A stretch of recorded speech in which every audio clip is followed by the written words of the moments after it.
Welcome to Updated Autopsy Report, a podcast from Yotze Ben and Friends where we read and watch the inspirations behind Ace Attorney.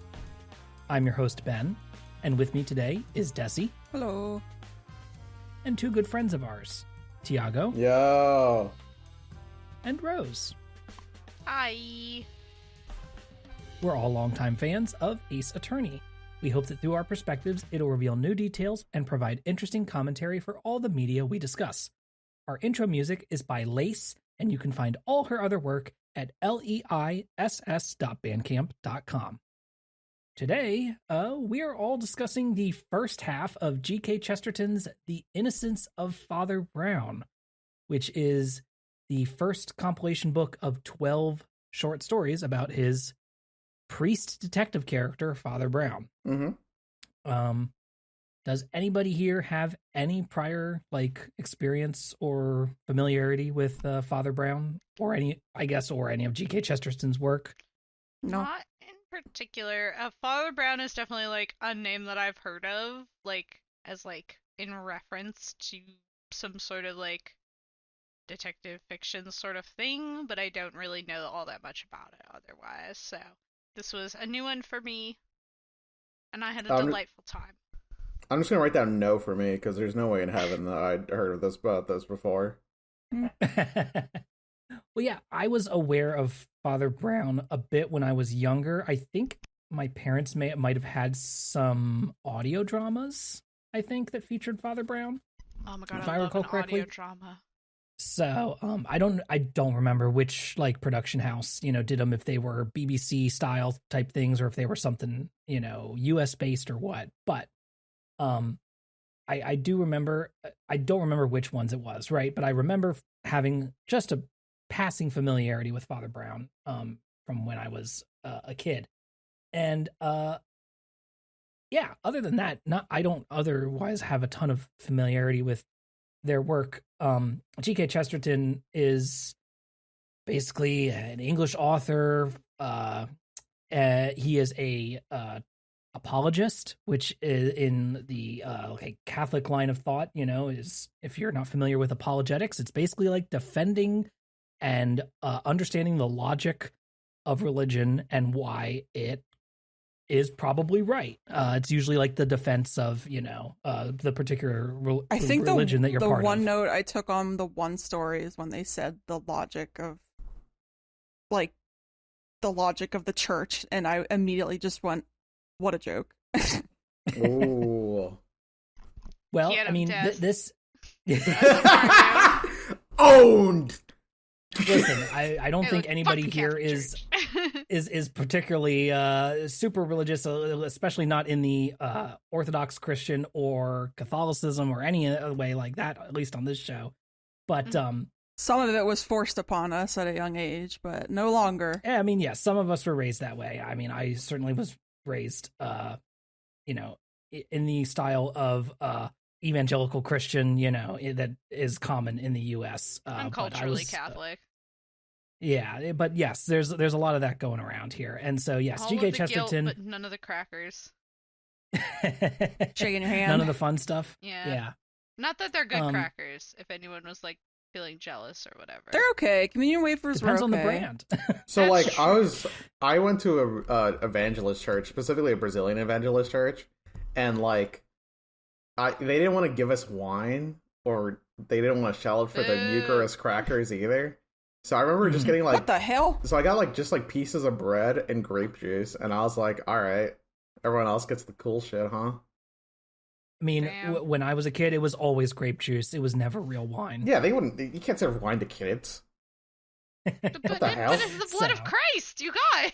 Yeah, I was gonna say. Yeah, guess what wine is made out of? Church gave everybody wine, so don't even worry about it. So G.K. Chesterton, I guess he was Christian originally and then converted to Catholicism later in his life. And wait, run that by me one more time. What kind of Christian was he before he became a Catholic? He was an Orthodox Christian. Thank you. I literally needed you to do that. I know. Oh, sorry, I don't want to create more divisions in the church. So one thing we've got, we are in fact the OG Christian. Or at least, no, that's not true. And also by we, I mean, I don't know shit about anything, so let's move on. Okay. Well, what happened was Chesterton, when he met at least this is the story.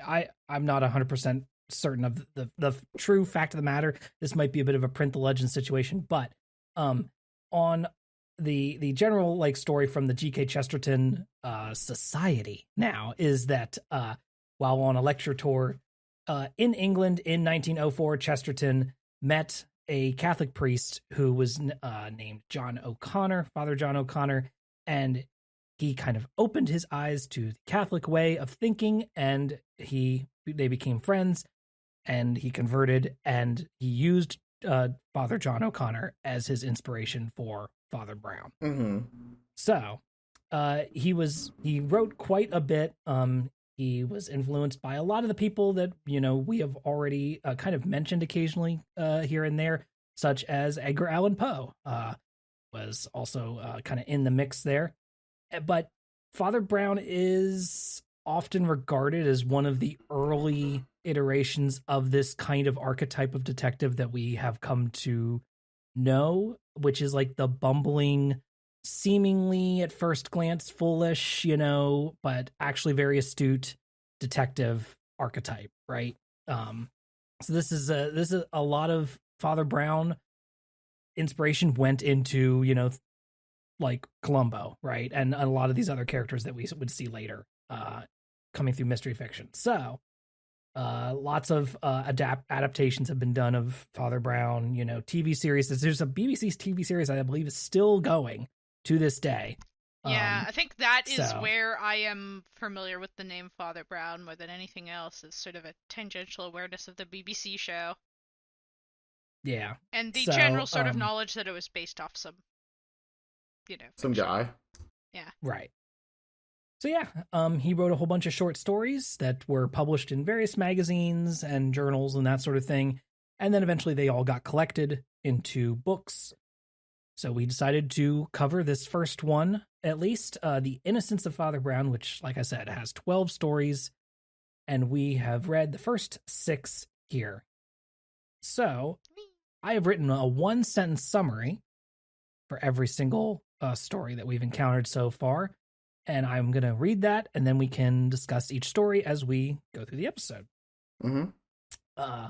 In The Blue Cross, Inspector Valentin pursues the famous criminal Hercule Flambeau. But instead of catching the thief himself, he witnesses the start of a beautiful friendship between Flambeau and Father Brown, who's in town for a priest convention. Yeah. He was in town for a priest convention.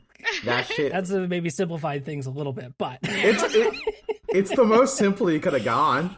I gotta say, as the first introduction to a character named Father Brown, tight as hell. Yeah, this story is a great intro. Delighted me, and I like the writing in this. I felt like the descriptions were like of the characters worked really well, where I was like, yeah, I see the character design behind this guy, So like when except for Flambeau, who's really fucking hard to figure out what he looks like, because he's a master of disguise, making it really annoying for me to again determine what he might look like. But that's kind of cute. So like the issue that I have is that when I read characters or I imagine media, I imagine other characters in their place that have a clear visual identity. So whenever I'm thinking about Father Brown, I'm thinking about Popeye's friend who eats cheeseburgers. And Interesting. I'd like a JPEG in the chat, please. I'm not. You want the design of the hamburger guy from Popeye's? Yeah, the hamburger guy. Yeah, what's his name? Is it John? Is it also John? His name is. All right, his name, unironically, is J. Willington Wimpy. Okay. It's Wimpy, that's right. It's Wimpy. Okay. I'm putting a JPEG in the chat right now. Thank you so much. So, like, as I read this, it became... Okay. It became more and more not like... So, like, imagine this character, right? But he has Elmer Fudd proportions. That is Okay. that is the visual identity I give to Father Brown. Okay. You hear me? You see what I'm saying? I can see how you would have come to this conclusion. Yeah, because like the story goes on to say that like Father Brown has a small figure but a large head. It's But his giant brain. it's for his giant brain. I imagine him to. I don't know if he is bald. I imagine he is bald. He's drawn to me like an Archie character in a world full of Fire Emblems. Now, You know? back to the Muppet versus Fire Emblem character consideration. I mean, Father Brown is definitely very Muppet coded. Yeah, Especially later when he does things like he puts his hands up against his temples and kind of like, have a psychic you know, attack. berates himself. He's like, "Oh, I'm so stupid. I should have thought of this sooner." You know, kind of thing is a very Muppet thing to do. Father Brown's character kind of changes depending on the story, and every time I'm surprised by this guy in a way that like I would not expect to be. Mm-hmm. He's a strange little freak, and he amuses me. He amuses me 100%. Yeah, I agree with that notion. It's just that, And I like how Just a basically little every guy. other significant character is French so far. yes, every other significant character is French. He is English? Question mark? I think so. I believe so. Yeah. Yeah. There's lots of mentions of British things. Yeah. He's British English. Yeah. The first story is simply from the perspective of Valentine, who like talks about following these two people throughout a town because he knows. I'm sorry, there's like literally 10 alarms happening outside my window. That is crazy. It's okay. Hopefully the Another mic doesn't. beautiful day in the city of Boston, Massachusetts. I'm deep in the city. What gets me is the fact that like I like stories where the perspective is not of the main character, but rather someone observing the main character, because it gives me the perspective of observing the main character, not necessarily knowing what's going. Like Sherlock Holmes. Like Sherlock Holmes. I know about that guy. I mean, we never get to be, at least so far in these first 6 stories, we never get to be inside Father Brown's head, really. Yeah. Gigantic head. It is always told from somebody else's perspective or somebody telling the story after the fact and recounting it to the reader, right? Yes. Mm-hmm. And this time it's about a little French detective named Valentine, who I really like in this story. I like this character a lot. Yeah, I 'cause like this character a lot too. I'm shaking your hand, Tiago. I love Valentine. How attached did you get to Valentine? I got before so- you immediately got to the pretty I got second pretty story? fucking if you wanted attached, to know Ben. the Yeah, how Ben. attached I was. This is very. Yeah. It's really funny. It's I really funny. would've We'll liked- get there, though. We'll get there. Yeah. Yeah, I guess Yeah, I would it's have to really say that I'm funny. pretty freaking attached. Yeah. I like him. I like the cut of his jib. Excited to read a bunch more stories with him in them. Well, can't wait to Chester. jib But it yeah. up. So Valentine is following Flambeau because he's been tracking Flambeau, right? That's like his whole thing. He's been tracking Flambeau for He's the world's ages. greatest detective, and he's on the case of the world's greatest thief. I know this is some real Lupin and Yeah. Zenigata shit going on here. He'll live to be dropped in the middle of like the episode 1 for our story, but like the episode 12 of somebody else's. Yes, And they've Yeah. already kissed. Yeah. Well, we don't know Well, yeah, about so that. Flambeau is walking along, you know, and going through this town, and Valentine is kind of pursuing them, but Flambeau is with another priest. Flambeau is disguised as a priest, and he's with another priest. And obviously, if you're reading the story and you've sat down to read a Father Brown story, you can start to figure out who this other priest might be. But if this was your first time ever reading any story, like this was the first time the story ever came out, it would be quite fun to slowly discover that this other priest is going to eventually be like the detective, right? But it's a very gradual introduction because as they are going through the town, Valentine is following strange things that have been happening in the town in the wake of these two priests, such as soup being thrown up against the wall, or sugar and salt being swapped in their little shakers at the restaurant, vegetables or fruit being overturned, you know, at the market for seemingly no reason, that kind of thing. Labels being swapped just like strange little things going on, and Valentine keeps following them all the way. And I guess, it wraps up at the end with him eventually he recruits two random police officers along the way. It's like, you know what, you should follow me. I'm on the tail of one of the greatest thieves of all time. You got to come with me. And they're like, okay, I guess so. Come through, son. I like the little package switch thing. That's fun. That Father Brown does. That we, if you're as you're reading, I think it's pretty easy to tell exactly what happened in the moment. But they do explain it for you later in case. I find that a lot of the twists in these stories, in the 6 that I've read, are like, how should I put this? I think they are easy enough to solve if given the whole context, but we are never given the whole context of a situation. I feel like there is always something that is like missed and or held back from the reader. From the reader that then Father Brown gets to show to the reader and be like, oh, well, you see, you didn't notice me doing this. And I was like, well, yeah, this is the first you're telling me about it. Yeah, that was something that bothered me in the first Akechi story. Right. Where it's just like, oh yeah, I went and talked to this guy and he said this. Okay. It's definitely something. Yeah, it's definitely something that seems to happen more. I guess I shouldn't say this, but this is about what I was about to say was how it feels. It feels like it happens more in older detective stories. In some of these stories where they will just occasionally just hide details from the reader and then reveal them to you later.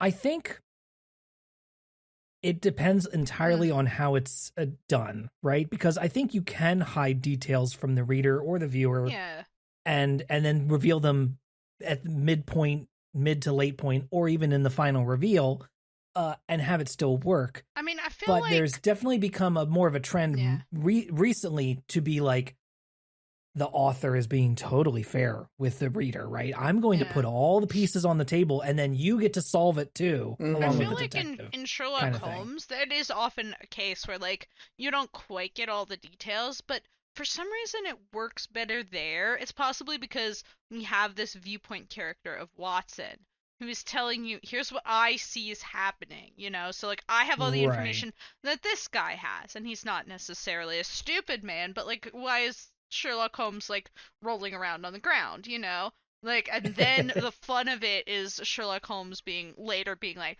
well, you see, when I was rolling around on the ground, I was actually doing this, and this is how that let me solve the puzzle.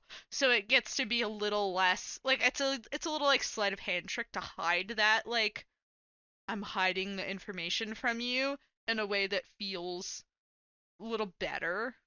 Then, obviously, it's not always a problem, but, like, I feel like I felt like that less when I was reading Sherlock Holmes. Then, now I go like, come on, Yeah. Even though, again, he still did that in several stories, and it's not always as successful. But I feel like it jumps out a little less there. So yeah. Yeah. Oh, go ahead. I was just gonna wrap up this short little story. Is like the reason Flambeau is following Father Brown is because he has a jewel he wants to steal. He tries to steal it, and then right before he tries, it turns out they had a really earnest conversation the entire time. And Flambeau was like, "Wow, Father Brown, you made me think about reality. Good thing I'm in it. Give me your diamond." And I think that's the fucking funniest line. Absolute king shit. And then the Father Brown goes, I shan't. I don't have it, and there's 2 police. You're checkmated. Yeah, and I like this introduction to Father Brown quite a lot, because it's something we don't see in the other stories that I'm a little miffed about, where he's like, oh, well, yeah, I'm just a little simple country priest, of course, but I learned this trick from a guy who confessed to me about this a smuggling scheme he used to run. Yeah. And I was like, I want more of that guy. Like, oh, I'm just a little guy, but, criminals tell me all their secrets, so here's the trick I pulled on you. Not like I dislike him or anything, but that was, like, my favorite. I like that intro, and I liked that vision of him, I guess. Yeah, apparently that was something that this priest that Chesterton became acquainted with, O'Connor. Apparently he had said something very similar and talked about that. Like, yeah, well, yeah, people confess all their crimes to me. So a priest actually learns quite a bit about the dark horrors of the world and all of the evil deeds inside men's souls. So I've got all this knowledge that I can use in other ways. So he kind of was like, well, that sounds like a great idea for a priest detective, because they would know all these tricks. And yeah, there's that one bit at the end here when he's talking to Flambeau and he says, I wonder why you didn't stop it with the donkey's whistle. With the what? Asked Flambeau. I'm glad you've never heard of it, said the priest. It's a foul thing. I'm sure you're too good a man for a whistler. I couldn't have countered it. Even with the spots myself, I'm not strong enough in the legs. What on earth are you talking about? Yeah, just simply like, what? Uh-huh. And also, like, Yeah. is he just fucking with him for the giggles? Like, Exactly. Yeah. So, yeah, and of course they're also, before that they were talking about theology and that sort of thing, and Father Brown critiques his theology. lots of very pretty descriptions of trees and skies and etc. etc. Good stuff. We Yeah. are reading, gamers. We're Gamers, doing it. we're reading. It's you too can do it. It's happening. Yep. So yeah, I think it's a good first one, and it's a really good setup for, Father Brown as a character. And then we immediately tumble right into The Secret Garden, in which Inspector Valentine invites several famous guests over to his estate, including the one and only Father Brown, who proceeds to immediately solve the wacky garden-based beheading that Valentine commits that very night. So yes, the second after Rosa Tiago everybody gets really attached to this guy. He immediately does a murder. He immediately And kills does himself. a murder. He doesn't just do a murder, he kills himself afterwards. And I'm like, bruh. It's wild. It's such a big escalation. It is a beheading murder. This is my favorite story because this genuinely felt like the most fun twist. It Out hurt of me. any twist this is such a fun twist. I really loved this story. This is where I was like, oh yeah, I'm really excited to read the rest of these. Like, just great shit. And this one doesn't do that trick of hiding the information from you. They tell you all the information. Right. And then when the twist is revealed, you go, oh my god, oh, that's so smart. Oh, I should have Of thought of course. that, Yeah. So much fun. Great story. Really upset I lost my man, though. We lost a I cool just detective. met him. I was like so excited to be like, can't wait to read a couple more stories with this guy in them. Yeah, wouldn't it be great if we read more? What? Apparently, some other versions of other adaptations of these stories, like I believe there was a TV show version of this in which they kept Valentine around much longer and had that be like this story be like one of the finales type thing, right? This does feel sort of like a finale story. To really like sell you on that betrayal, like, oh my god, Valentine, no, kind of thing. Yeah, right? Also, I think his reasons. I can understand why somebody would do that. I think his reasons shit. And also, I'm like, and for this, It was a shit reason, sir. it's just like, oh, I don't want this rich guy to give a bunch of money to the Catholic Church. What are you talking about? None of us do, but like, you don't see me killing people. Well, yeah, I mean, they get into it like that. Valentine is not religious. He's a very logical thinker. There's this line in there about that. Oh yeah, Aristide Valentine was unfathomably French, and the French intelligence is intelligence specially and solely. He was not a thinking machine, for that is a brainless phrase of modern fatalism and materialism. A machine is only a machine because it cannot think. But he was a thinking man and a plain man at the same time. Yeah, So I we're love really him. leaning into the he's the logical atheist type, like archetype, right? And he just couldn't stand that people were giving into their emotions and donating money to the church, which is like, okay, buddy. Okay, babe, like, what are you talking about? And it's like clearly this rich guy who donates money to every church he goes to, so like, whatever, it's fine. He'll change his mind in like 3 days. I just don't see the point. Mm-hmm. We really killed a guy over like his donations, and I'm just. That's such a fun crime. So much fun. Oh yeah, it's sick. Absolutely delightful. Just wish it was for a better reason. I also do really enjoy the other subplot that is occurring, where there is a very rich family and her daughter is interested in this like colonel who doesn't have a lot of money nor a famous family. He's Irish. Yeah, I know. That sucks. Yeah, it's tough out there. He's Irish. He's Irish. Oh, I thought you guys saying it was tough out there because for some reason all of Boston is creating noise outside my window, including like a motorcycle screeching and the train screeching. Yeah, I'm actually recording from outside Tiago's window, where every time I mute my mic, I'm banging pots and pans. Yeah, So and all these they pots and were pans Oh. they sound exactly like a motorcycle. Yeah, Yeah, it's crazy. I know. You should get a where did job I in get these Foley pans? work. Dude, Foley work's gonna be different once we hit up the scene. Yeah. I really Oh, man. appreciate the subplot. I like the characters. Every character here is interesting. The doctor character. You're right. Yeah, just the doctor. Never mind. No, I like everyone else. The family, the young lady, the my guy Valentine. Mhm. It's well written. It's well written. This is a good story, and like this twist itself is done pretty well. I think that a lot of the people are given a lot of the pieces pretty heads up, especially when you start thinking about the fact that like, oh yeah, yeah, exactly.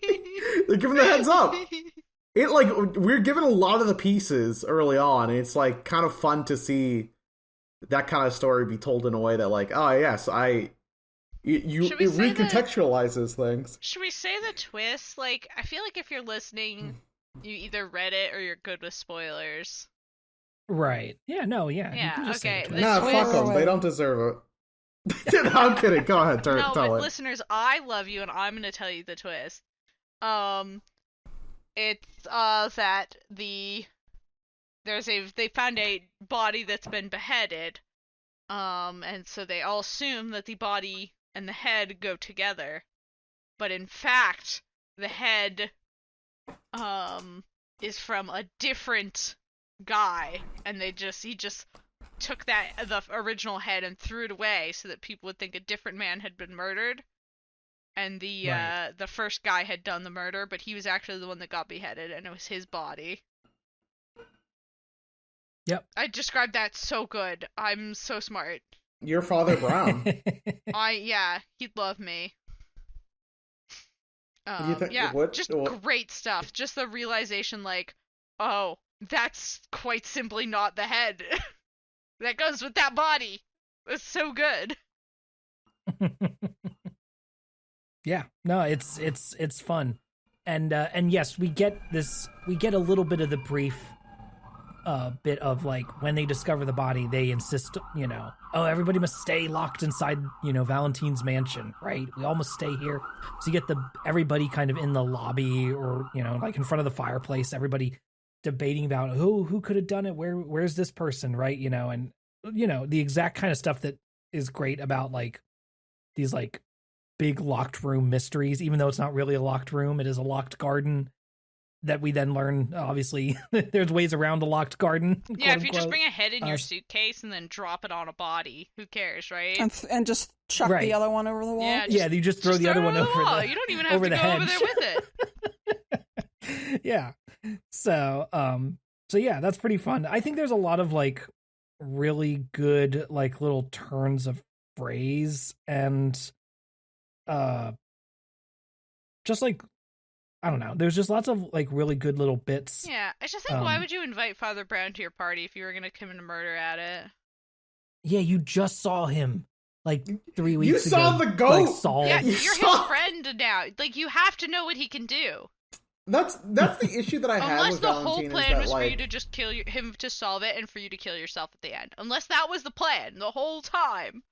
yeah, bad it just plan. kind of, Right. it just kind of obsesses me with the fact that, like, your best friend, not only is he a Christian, a Catholic, but he's also a goat detective, and you say to yourself, I'll commit a crime with him present, and I'll get away with it. But Yeah. come on. It's crazy. Yeah. This one's No. still pretty good, though. I like the story a lot. Rest in peace, fucking Valentine. You're done. I miss him already. He was so French. We do get a new guy later, but, like, you know, it's not the same. I do get a new guy, and I do love that new guy. I do love the new guy. I love the new guy a lot. I love the new guy The that other we inspector that shows up later. Yeah, the new guy. But, like, get. Well, that wasn't who I was talking about, but I wish I had two okay. guys. he's not a new guy per se. He's not a new guy. He's just a replacer. It's like a JRPG where they give you a party member, and then it's like, oh, by the way, this party member dies at the first boss. You know? Yeah, here's your actual party member, like 3 chapters later. Yeah. Let's Yeah, get into the good next story. one. Loved this one. I'm adding it to my list of really good short stories in my head. Wait, Des, do you like these? Yeah. Cool. Yay! Sorry, I don't have much to say. I'm extremely tired. I just want to when make sure Tiago that and I become tired, we babble incessantly, which I think maybe is podcast. I don't know if it's good podcast, but it's definitely podcast. Yeah. There's material there. it's it's podcast that's happening. Yeah. God, I hope there's some material. I remember that they chucked the head over the wall in this one. That is true. That was the one part that I was like, It's so simple. he has access to a morgue, so he just took someone's head. Yeah. And then he just threw the other head over the wall. And he took the head of a guy who had a twin brother who was missing. Right. Like this could not The have been more old fortunate. twin brother technique. The old twin. You see, I've been reading a lot of Monk. I've been watching a lot of Monk recently. And we're like season 7, and they pulled out the old twin situation, and I was like, all right, how on Damn. earth did you fucking know there was a twin? There was no way. I And do then love Monk- twins. I do love twins, but like the way he figured it out was simply, oh yeah, the twin. He said aunt like aunt. Also, the first That twin can't be bitter it. nails. The second one perfect nails, and I was like, okay, sure, whatever you say, man. Mm. Crime solved. Crime solved. It was the twin. Let's get into the third case. Yeah. In The Queer Feet, Father Huh. Brown does the thing no rich asshole in an exclusive restaurant could ever imagine doing, noticing the waitstaff. And by doing so, he's able to meet up with Flambeau again, who is cool as hell and doesn't really commit a crime here. He tries. Father Brown just keeps talking him out of crimes. Yeah. He What keeps both? finding this guy and being like, "You don't have to, man. I caught you. Yeah. You can just Yeah, just take a walk stop around the doing block." it. Wait, And he okay, does. Take a walk. It's all good. fellas. I mean, let's stop after the for- first time, I would take a walk around the block. Let's take just a single moment. I did not realize that this character in the third story was Flambeau. Yeah, it's Flambeau again. Yeah. The Master of Disguise. I read that one. They described Flambeau as a big dude, like really big He's and like, broad shouldered. He's like so He's like- tall. Yeah, super tall, but he's also described as very like agile, able to do like lots of acrobatics and maneuver very quickly despite his large size. Mhm. And also that then of course he's a master of disguise and he can just kind of slip in anywhere. And so like the idea of the man who's a big brick shithouse, but also very acrobatic and also very good at disguising himself is just such a like Yeah, okay. He's contradiction of a person. It's funny. I love it. He might be No a bit wonder of a they had Mary to Sue, destroy but, like, him. fuck it, I like him. I also like him. Here's the thing that doesn't this one has a confirmed kill? There's a No. waiter who's no? The waiter is dead, but he has died of an illness. Oh, okay. Yeah. Thank you. It's just a convenient illness Flambeau death does that not also- kill this waiter. He simply sees an opportunity and goes for it. Yes. Yeah. Yep. Because it has been established that Flambeau, well, he is a fairly, like, violent in the sense that he'll get into some fisticuffs with you, does go out of his way to not kill people when possible. Yeah, he doesn't like. He's a gentleman thief still. He is a gentleman thief.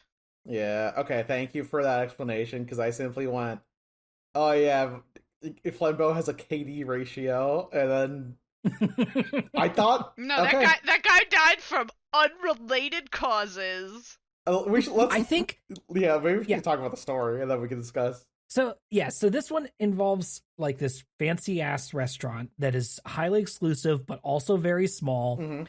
They can only seat like a small number of people at a certain time.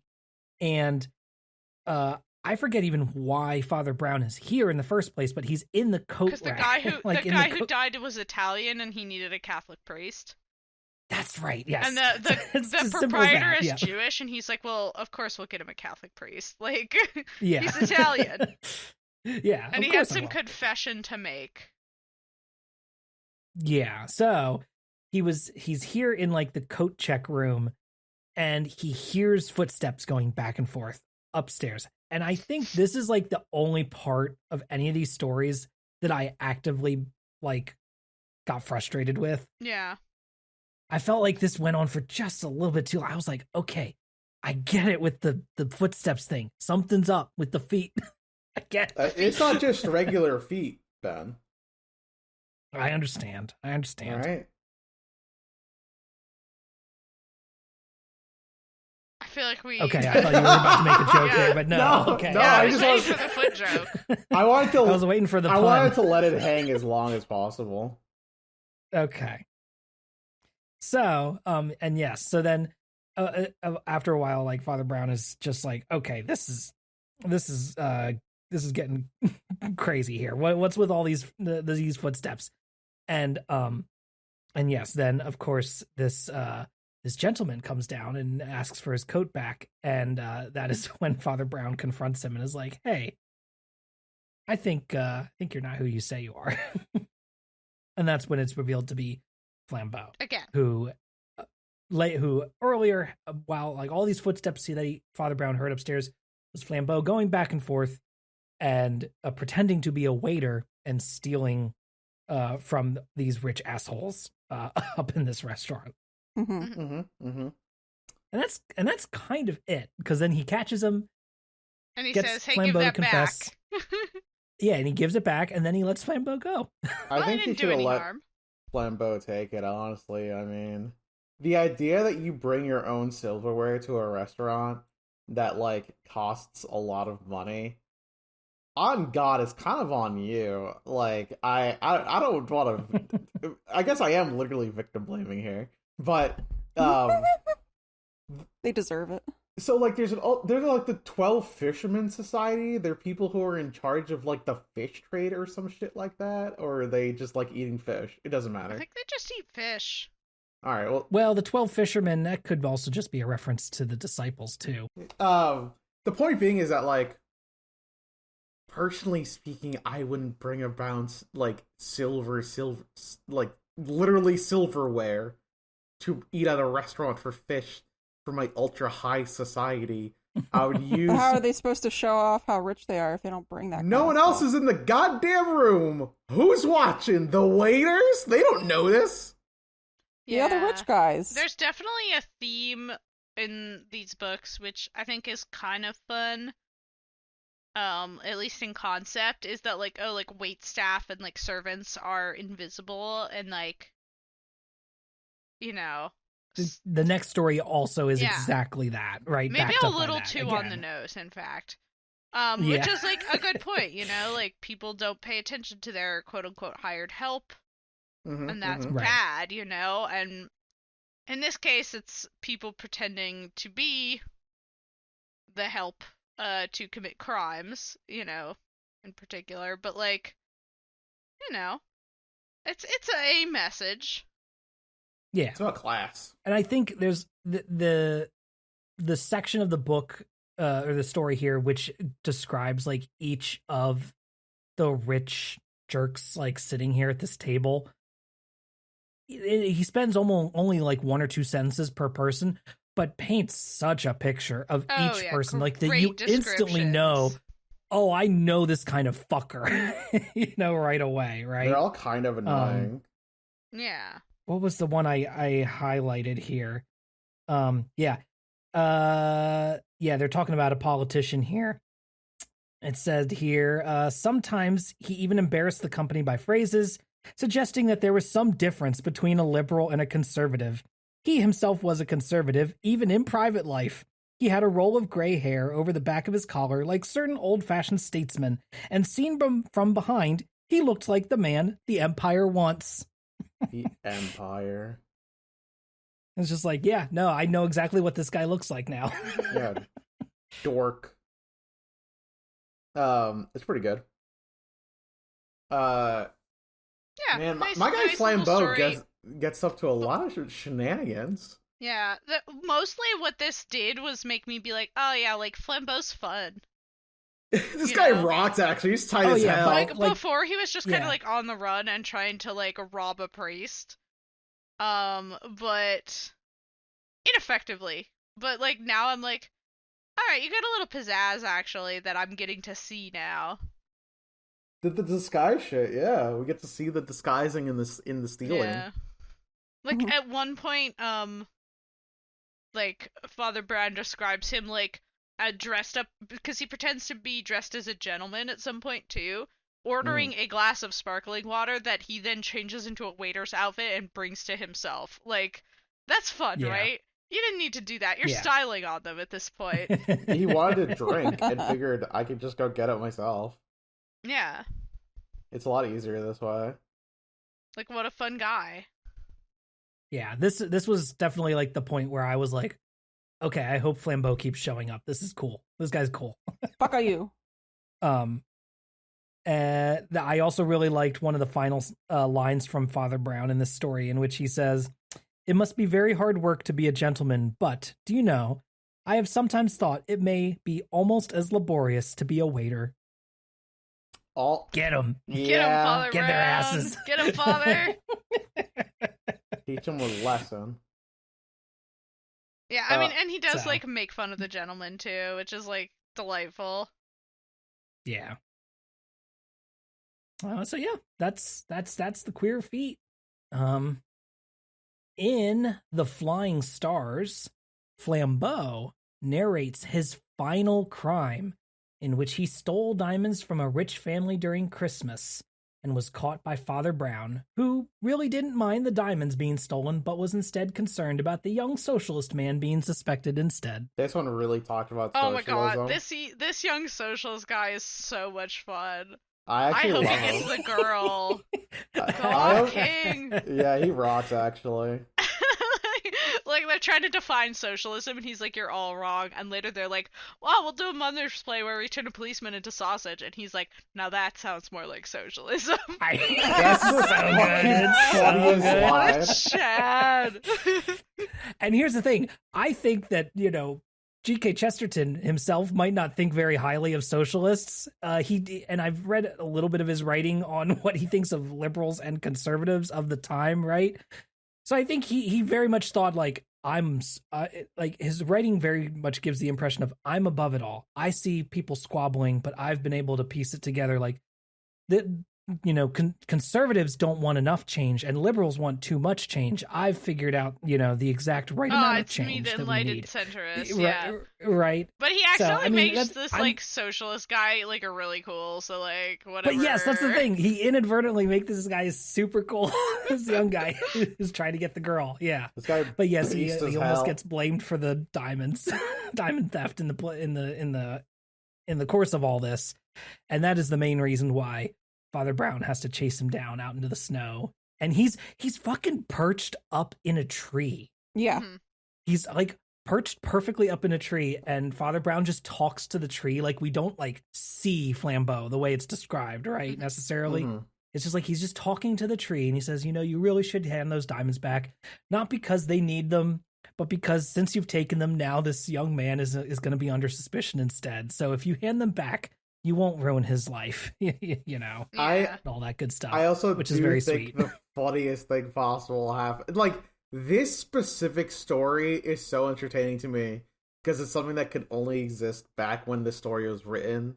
It's so British. I love. Right. I mean, I don't think we've talked like extensively about my like folk dancing background, but like I've been in a mummers play. Like, this is stuff that like I am familiar with and have done.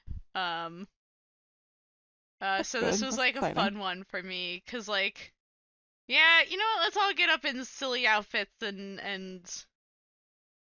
say our little bit, and then we'll all go get drunk. Yeah, they're just hanging Mhm. out like as a character, getting shit faced, telling each other jokes. Yeah. Seems like a fun time. I would And actually there's, love there's to certain do this. characters that need to appear for it to like count, and there's certain like rules and sometimes things that need to happen, but you have to do like a little bit on it. Like there's an American version of the King George play where of St. George, where instead of St. George it's George Washington, but he's called George Washing Machine. Okay. Yeah. Oh my god. All right. Yep. And it's all right, fine. I'm He into also gets killed, and then you bring him back to life. It's all right. That's a Yeah. classic for Christmas. But it was just like a fun little like, if anyone's like in the Boston area, you've gone and seen like Revels or whatever at Sanders Theater. Like it's like that. Mhm. But there's a little bit of a theft. It reminds me a little of one of the Adventures of Tintin books too. Sure. Where a jewel gets stolen. Although in the end it turns out that spoilers for the Adventures of Tintin. What the They go hell? through all of this shit to find this sapphire or the emerald or whatever. It turns out a bird just took it. So they've been doing this like Damn. intense like dinner party like deduction. And then Tintin realizes, wait a second, there's a fucking magpie up in that tree. Fucking bird did it, The dude. bird did it. Spoilers! It's not my Damn. favorite Adventures of Tintin, but I like it as him like trying something different. I'll never forget the spoiler, Rose. What are you gonna do? Are you gonna read Adventures of Tintin? Now I'll never be enlightened. Oh Now my god. you've barred me from the light of the kingdom of heaven. Now I You must can go suffer. to you can go to the moon. Oh. Like, The moon is there's the moon in Adventures of Tintin. You can go there. You okay. can take your dog Whoa, hey, chill.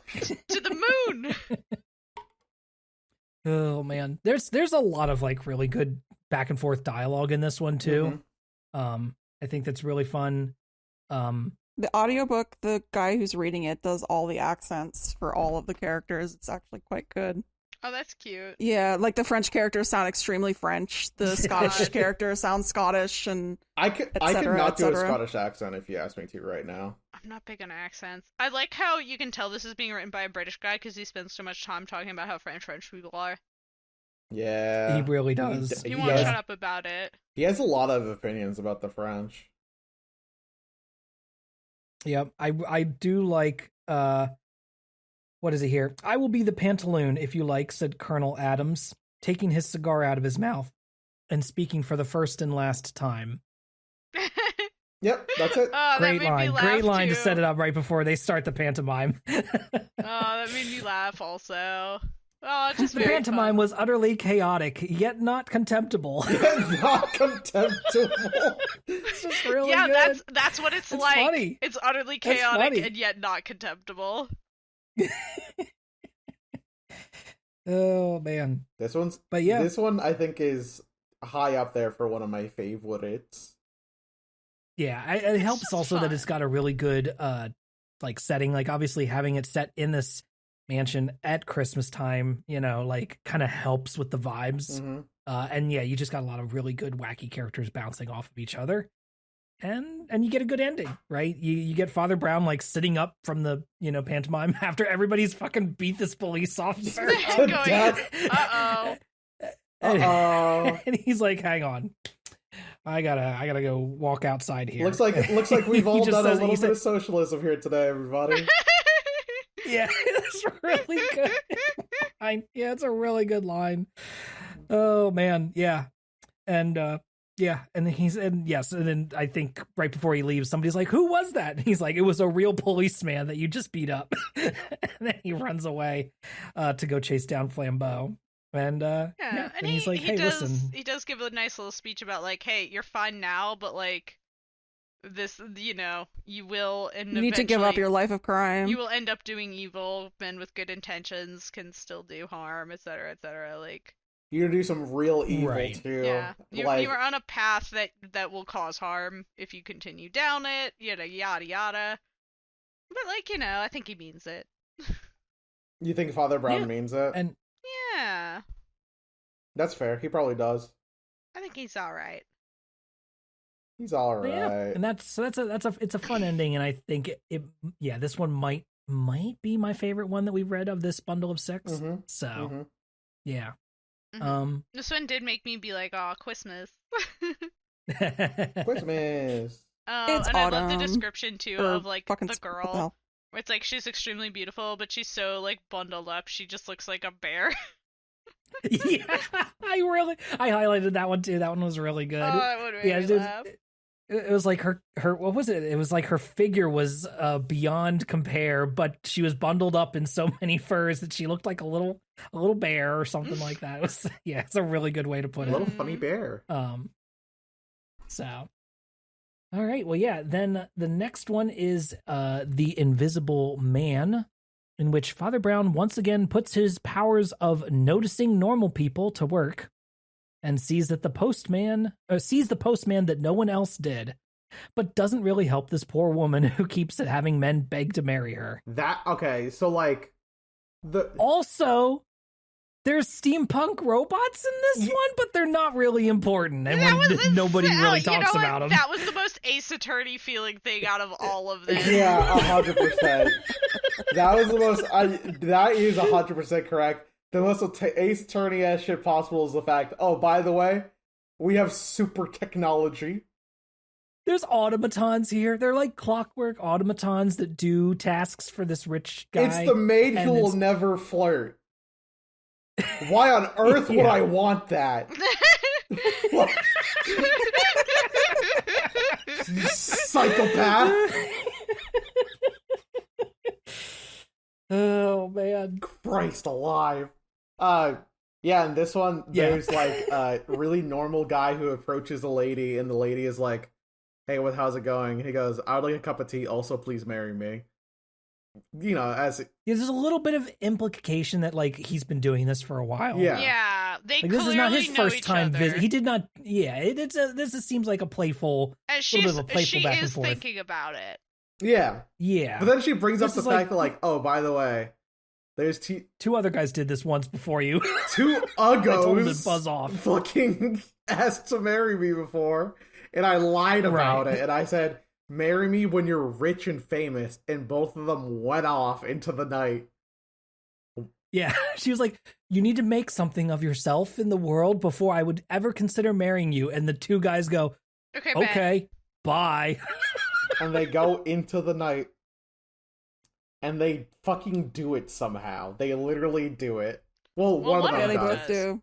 Now, you know what? One The of them post office just fucks is a off, noble, like, for real. noble profession. Shout out to my coworker who just put her 2 weeks in to go work at the post office. Queen Based. shit. Yeah, that's Not honestly. glamorous, Hell yeah. but you are the fabric of society. I trust them more Yes. than I trust my local officer. Oh, well, I mean, I don't even think that's a fair comparison. Yeah, you're right. And the point being is that, like, a service that actually does fucking Braver than the troops. braver Yeah. than troops. You know what I'm saying? Yeah. So one of the two becomes a like techno baron with their automaton waitstaff. It's kind of I'm just gonna. He goes Tony Stark mode. he goes Tony Stark mode, Not only that, but it's also kind of symbolic that the robotic waitstaff don't have heads. I don't know what that means, but I look at it and goes, that's probably a metaphor for something.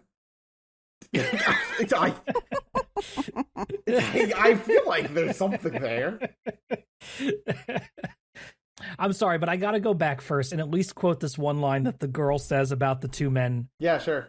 Because after she tells them to go off and make something of themselves, and then they don't come back, right? Mm-hmm. And she says, "But after all, these freaks were my friends in a way, and I had the horror of their thinking. I refused them for the real reason, which was that they were so impossibly ugly." Jesus Christ, lady. Dude, take a chill, Phil. But after all, these freaks were my friends in a way. Shaking everyone's hand in this chat. Shaking, thanks for being my freaks. But yeah, so yes, the one guy, comes back the day, like, they find a mysterious message taped on the window, right? You know? Mm-hmm. And then, yes, the one guy, the short guy, he comes takes back the and he's message seriously. Goes out and he makes something of himself. Yes, and he comes back as now a wealthy man who has made all these automatons, and he shows up, but the second he shows up, there's like this scary message left on the window.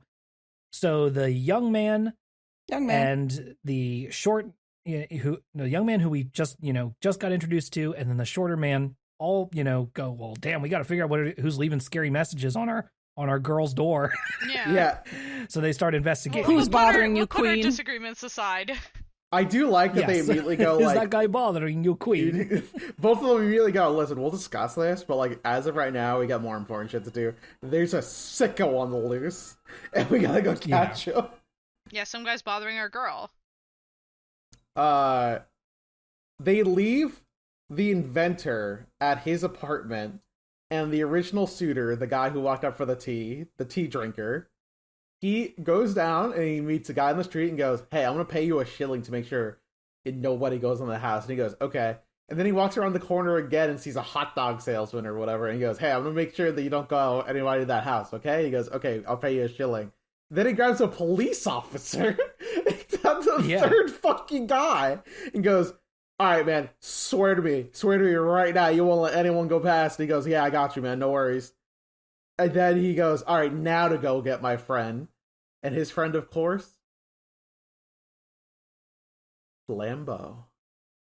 Yep, the one and only amateur detective now. Yay! Flambeau. Wild to me that he gave up being a criminal and then decided, I'm going to become a private eye. It's kind of sick, actually. I do like that turn of events. Yeah, it's great. And as he arrives, and to meet Flambeau, Flambeau's like, well, damn, funny that you should show up right now. I'm just hosting my very good friend, Father Brown. I'm hosting. I've always wanted you to meet him.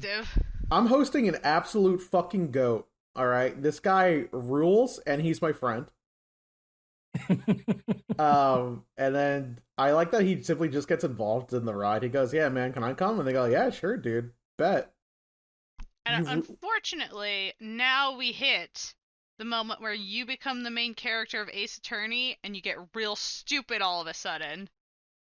Because this is not the man that we have been introduced to in the past.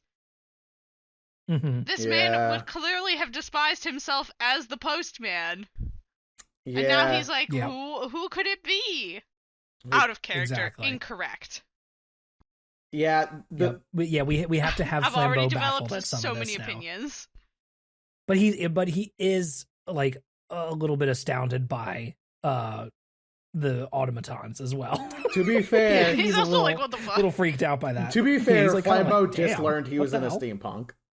That's crazy. That would also change. That would surprise me a lot. Yeah, you're right. Imagine waking up and your genre changed. That would fuck me up. God. I mean, I do feel like that did happen to me, like, has happened to me at least once in my life. Yeah, it sucks. It did suck. I was not happy. It was 2020, but like, My I woke up and genre I went, changed. I'm in a different kind of TV show than I would like to be in. Yeah. I liked the TV show I was in, and I don't like it anymore. Things changed. Yeah.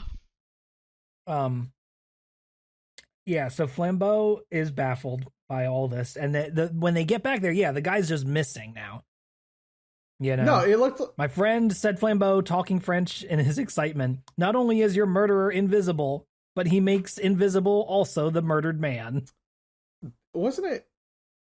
Didn't they? Yeah, that actually, I don't know if that's exactly how you'd say it in French, but like, that might be it. The thing that caught me off guard is the fact that they immediately thought that the little guy got Five Nights at Freddy'd and shoved into an automaton. I just wasn't. Yeah, I know. They're like, did he get eaten? Did he get eaten by an automaton? right. It was like, Where did you whoa. guys get Five Nights at Freddy's? Yeah, the bite of 1887. Truly, it goes to show that humans fear animatronics inherently. It's no wonder people are afraid There's of nothing technology. new under the sun. There's I nothing hate new on- them. I like Five Nights at Freddy's. That's not the point you're making, I'm Rose. afraid but of. As a child, I was traumatized by Bugaboo Creek Steakhouse. yes, same, Rose. But I went down the other path where I said I Yeah, become weirdly I did not obsessed end with up them. like you. I'm sorry. I don't know what to tell you. Like you. Like you. I did not walk down a dark path. Yeah, somebody who can name Five Nights at Freddy's characters. There's Freddy, Bonnie, Chica, Foxy, Toy Freddy, I'm done. I didn't. Yeah, see, I couldn't Okay. do any of that, listeners. Rest uh, my case. I can't name all of them. Only the ones that I think are cool. Anyway, the point being is that fucking Father Brown goes, you know who none of us saw? A man that we wouldn't pay attention to. And I'm like, okay, yeah, sure, I guess he was just... I'm hitting the buzzer. Incorrect. I would notice. I feel like society... Flambeau would notice. I feel like society must have been different back then in ways that, like, we just never appreciated the people around us. I don't know. Well, I that think is this true. one is just a bit of a stretch for me for like the final. Yeah, and also the reveal. automatons. I can deal with the automatons. I don't cannot deal know. with people being like, yeah, we all just let the postman in and we just did not count him as a person. Yeah, Four we all just people existed. were He paid. just wasn't even real. Yeah, they were paid money to not let anybody pass, and they all let the postman pass. And when they were all interviewed, did you let anybody pass? They go, no, I didn't let a single person I would through. never. And it's like, the postman, you can't all He is a mentally person. ignore the postman. He is a person. The police This is officer the only one where I was just like, there. all right, you're yanking my chain here, old chesty. Ugh. I feel like let no one past, not even like a footman or like whatever. And it's like, yeah, that does include the postman. The footman did pass, and I had passed a lot of times. Now I do like though that there is a one line at the end where it says Father Brown walked those snow-covered hills under the stars for many hours with a murderer, and what they said to each other will never be known. That's private information. Which is just a little bit of like, okay, yeah, he talked to they talked to the postman then, and who knows what kind You're not of supposed to. That's confession between or- him and God. yeah, Yeah, it counts as confessional. confessional. If you talk to Yeah, you exactly. talk to a postman, that's like confessing. What? If you talk to your USPS member and tell them some secrets they're legally supposed to keep it a secret. I have some beef with USPS right now. Wait, so, really? What happened? They just, it's a long story. Oh, is it? Hey, real quick, is it Transformers related? They, adjacent. Okay, sounds But good. I sent a package out and then they just didn't scan it when it went out, like beyond the borders of the United States. Oh, they do that international And sometimes. so it mail. just disappeared for a month. Yeah, they do that sometimes. And we just assumed it was gone because I didn't get, there was nothing. Yeah, I've sent stuff out and they simply go, "Oh, by the way, the first guy didn't scan it, so we don't know." And there's a what do you mean? It might show up, might not. Who knows? Yeah, good luck. Yay. And I'm like, I have like handcrafted things in there that I made for some friends of mine, and you just fucking lost them. I'm sorry. Oh, You're- I want to share my USPS triumph. I know it won't help, but there's definitely Well, the some- package did show up. Oh, that's But good. Well, then, yeah, happy ending. Yeah. It's There's still definitely trapped in somebody living customs. in our apartment building who was stealing packages, and they moved out. Good. Wait. So, and you know what? None of my mail has gone missing since.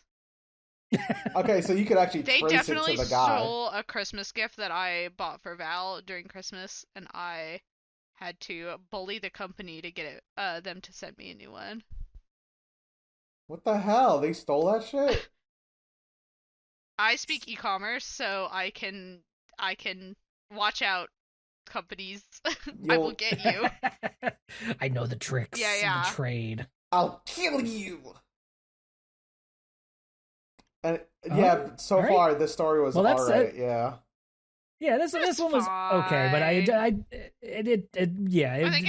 the denouement unfortunately was lackluster enough that it kind of ruined some of the fun I had earlier with the fucking automatons.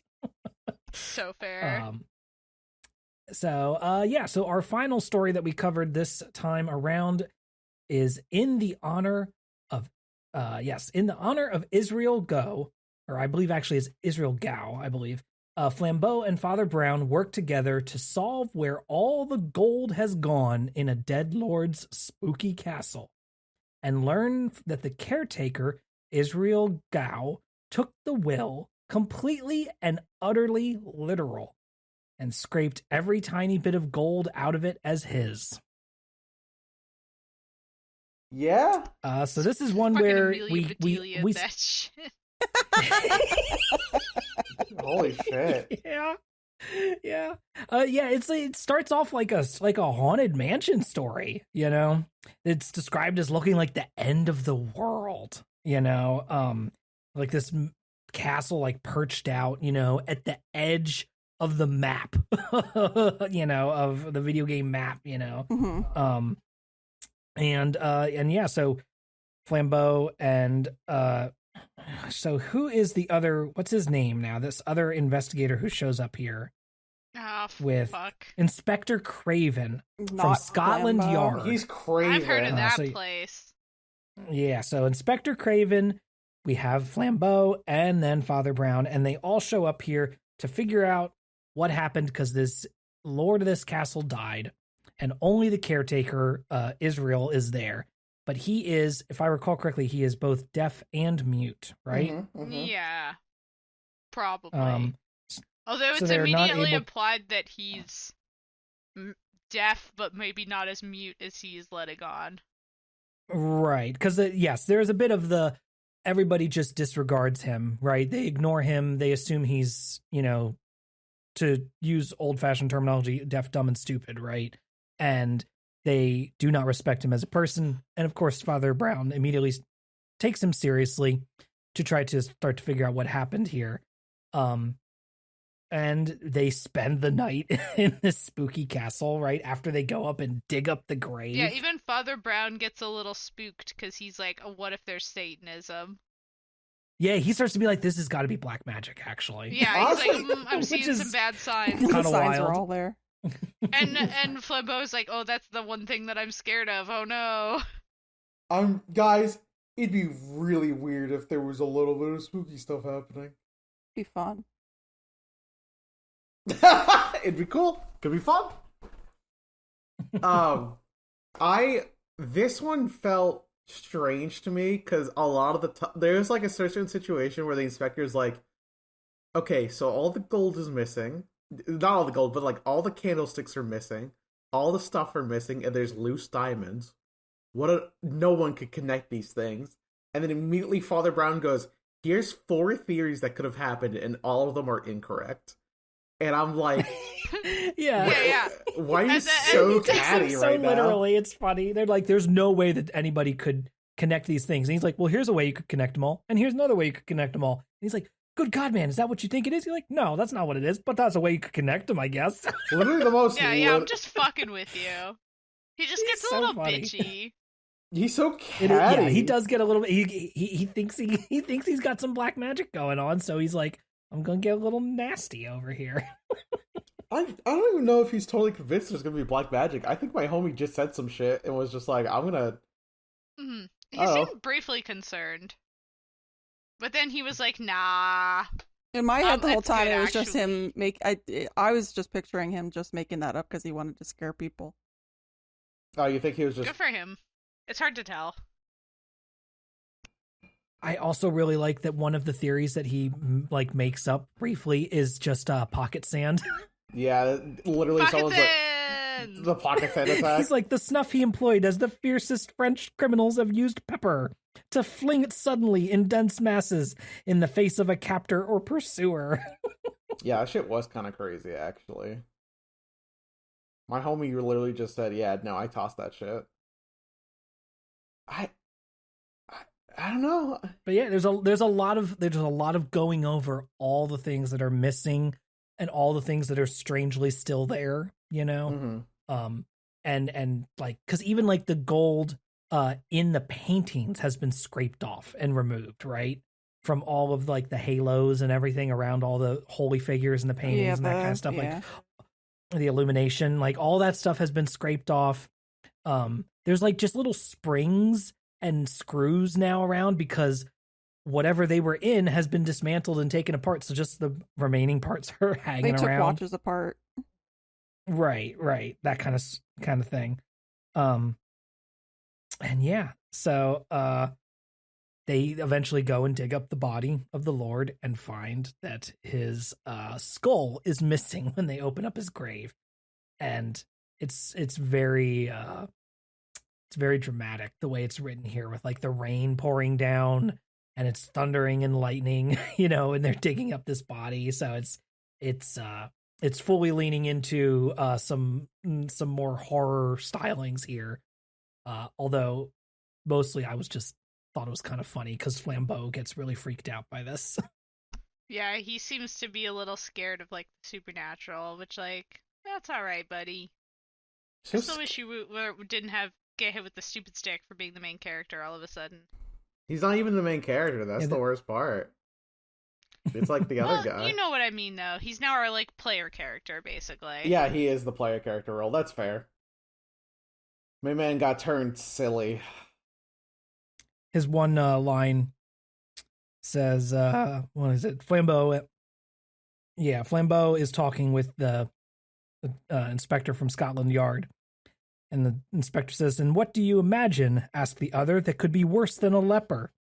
"I don't imagine it," said Flambeau. That's actually really... I don't want to think about it. That's too scary. That's scary. Leprosy is the scariest thing I could think of.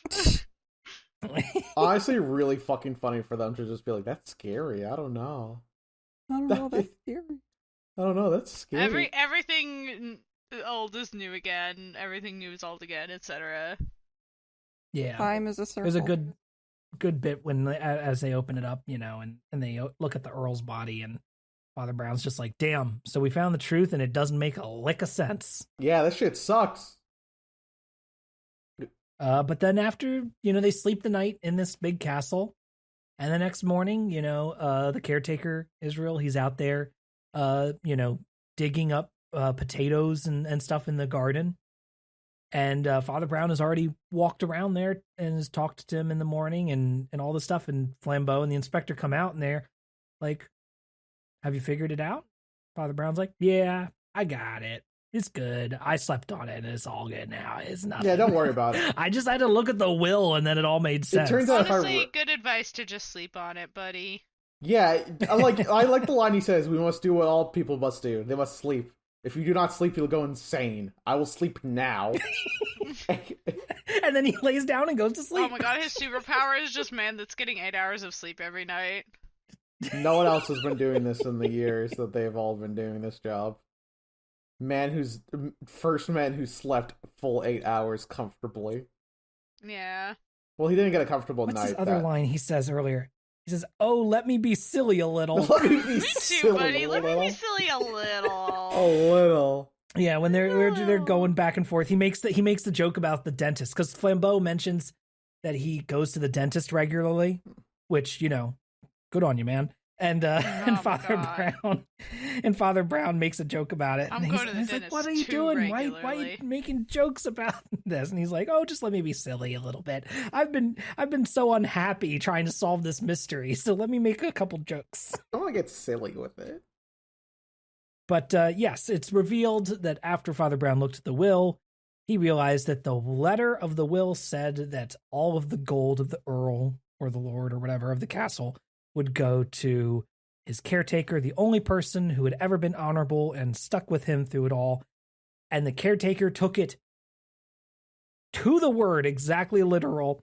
He could have the gold and nothing else. So he scraped all the gold off the paintings. He took every little bit of gold out of the snuff boxes and the candlesticks and all that.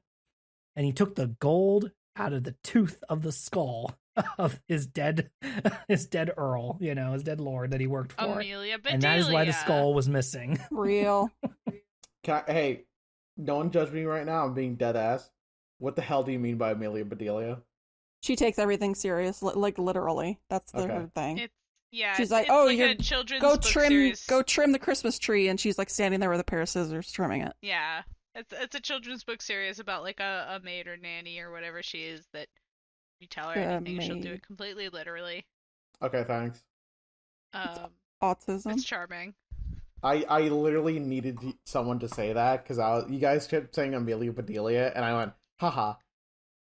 I'm so sorry. No, I mean, hey, it is better to be a fool for a minute than it is for eternity. That's what our kitty Meow Meow Soseki said once. Thank you, Meow Meow Soseki. This is so true. And I took that to heart. I would rather ask questions than to not know what the fuck is going on. I'm sending you just got to know what Amelia Bedelia is. I'm so glad. See, earlier I had to ask for a JPEG of the guy that you were describing, the hamburgers, because I didn't know what you were talking about. Oh, and now I have a freaking Amelia Bedelia. I can read books to share with you. And that's why people come to Updated Autopsy Report, for this exchange of ideas and knowledge between the cast members, right? Yeah. This is learning. This is education. This is betterment of ourselves. You motherfucker. We say it every episode. We learn something new every day. Exactly. Oh my gosh! Yeah, let's talk about our freaking second grade reading books. So anyway, that was the last story. Unless anybody else has anything to say about the honor of Israel Gal. This one I didn't like the story as much. I wanted to like it more. Now he just sort of looks like I felt like Elmer it was Fudd, another right? one of those like I talked to the guy who did the thing. Now I know the I answer and I shall tell you about it. Yeah. Yeah. It is kind of crazy that a lot of the cases seem to just be the help.